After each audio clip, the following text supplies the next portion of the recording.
in a cost to the farmer. And I think in most cases, the farmer is usually the one who takes the cost after everyone else has taken their share. And of course, this part then results in, of course, farmers raising up and then saying, of course, coffee is not earning us enough. And the second part, maybe to finalize, is then also the lack of use of the data that we have to do better. To give you an example, we increased our production from 2021 to 2022 by 50%.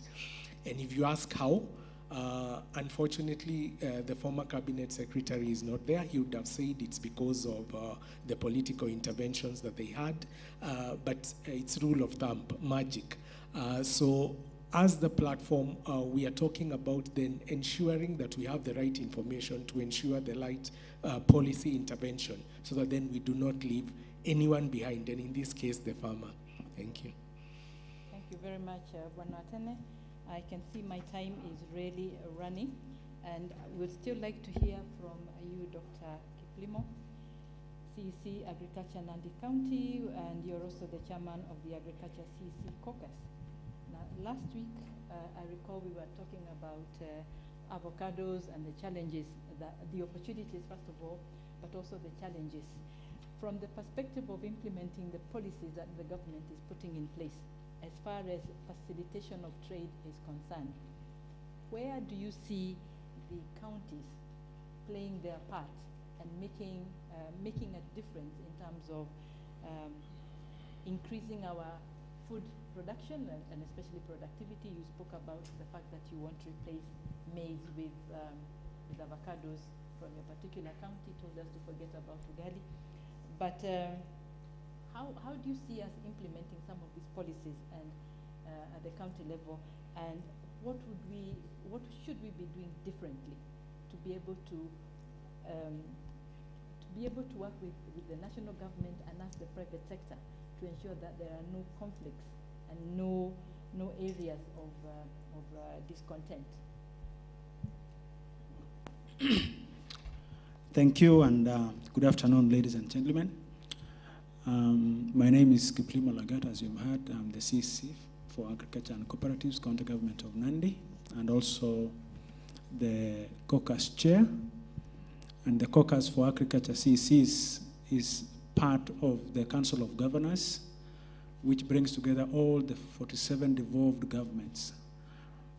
In the sector of agriculture, we have, under the Intergovernmental Relations Act 2012, established the JASCOM, which coordinates and facilitates consultation of policy and legislative framework implementation within the agriculture sector. So that is where I come from. Under the county now, we have what we call CASCOMs. But in between, we have the technical working groups, what we call the SWAGs, that facilitates this consultative process. And I think agriculture sector has one of the most vibrant consultative framework that is now facilitating the implementation of projects, programs, and even any legislative framework or policy in both levels of government. So from the devolved units, I know a number of stakeholders are still at a loss because agriculture is fully devolved. At the national level, you have policy, but there are issues also that demarcates between the international trade and the local trade. And I'm alive to issues also affecting the trade after devolution, because I was once a CC for trade and investment at the county government of Nandi. We have a lot of double taxations where you have to move from one county to the other. As private sector, you have to pay fees and taxes and all that. And I think as a sector, we are coordinating and consulting with the private sector to ensure that we can facilitate trade and avoid those double taxations and payments of fees, which hinders the trade from going on. But I think all of us agree that as a country, we have to put this sector in order. It is not really good for us to still be talking about food security at this time and age when we have enough technology, we have capacity for skill. The problem we still have is to deploy that. So we are not able to deploy properly the skill and the policy and the technology. So we need to provide that coordination to ensure that the private sector, the government, both at the devolved units and also at the national level, is able to talk to each other and provide a good framework and an environment to do the proper implementation. Sorry, my time is running out. I wish I could share more. Thank you. Thank you very much. It's very, very difficult to stop you from the conversation that you are just about to bring on board. And I can see a lot of faces would like you to continue, but our moderator over there is wicked with time. Oh dear. He's wicked with time. And I think we also have to allow the other panels to come on board. But I want to thank each one of you, particularly for bearing the time pressure.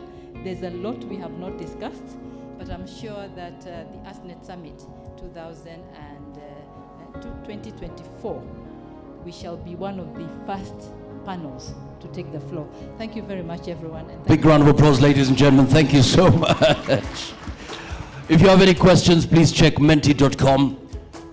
Your questions are valid, so please type them in. Very quickly, our next panel discussion, 25 minutes. A group photo with the panelists.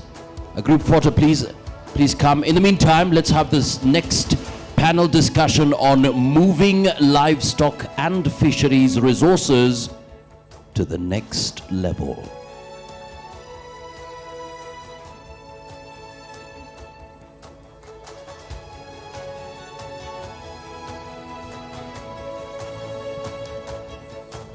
Makofi out tafadhali. Thank you so much indeed.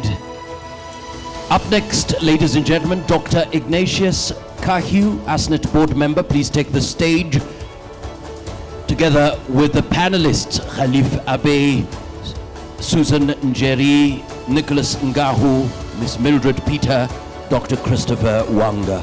Please take the stage. 25 minutes. 25 minutes. Asante sana. Makofi tena tafadhali.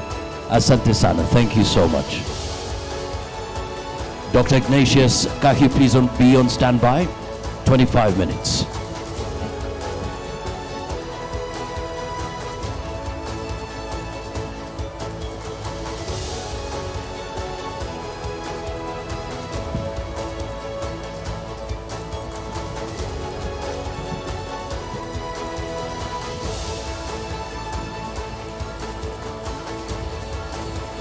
Daktari, your 25 minutes begin.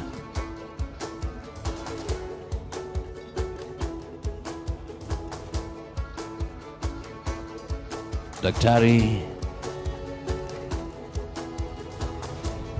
once you're ready, your 25 minutes will begin, and we're starting right now. 25 minutes. Good afternoon, everybody. My name is Kahiu. I am a board member of ASNET, and I'm privileged to convene the monitoring, evaluation, and education component in ASNET. With me, I have the wizards in the livestock industry. And livestock goes beyond the four-legged because we have aquaculture. And when we talk about policy, we talk about the whole of the animal industry. I'm excited to be here. And I have a challenge because I'm running to another forum immediately after this, so we'll manage our time very well. Thank you. We have Khalif from the Kamo Forum. Then we have Jerry representing the aquaculture business section.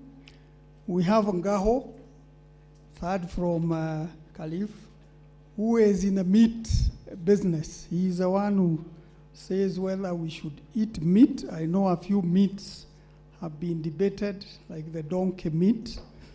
You tell us where we are on that one. Then we have Mildred, who is in a science space. We are being told that if you want the youth to go into agriculture, and it has to be scientific, it has to have IT. It has to be fancy, and they have to see the money. So we want to see how the science is working for us. Last but not least, I have my brother there, Dr. Wanga. Dr. Wanga is the one who coordinates the policy, and we have just been told one of the areas where there is a lot of vibrancy in policy re-engineering is in agriculture. He's the director of policy, so he will tell us, are the policy working for us? Are the policy bringing the youth on board? Are they bringing the investors? Is the policy going to stop us from leaving anyone behind? Thank you. So I'll give all the panelists a session to introduce their forum, what they do, but in the hindsight is what is a forum, just like my predecessor, Jane Gigi, what are the challenges, key challenges, and what do we need to do to move the life sector in the next level? The next level is do not leave anybody behind, but make sure anybody in that sector is making a decent livelihood, and we are feeding this beautiful nation of ours. Over to you, Khalif.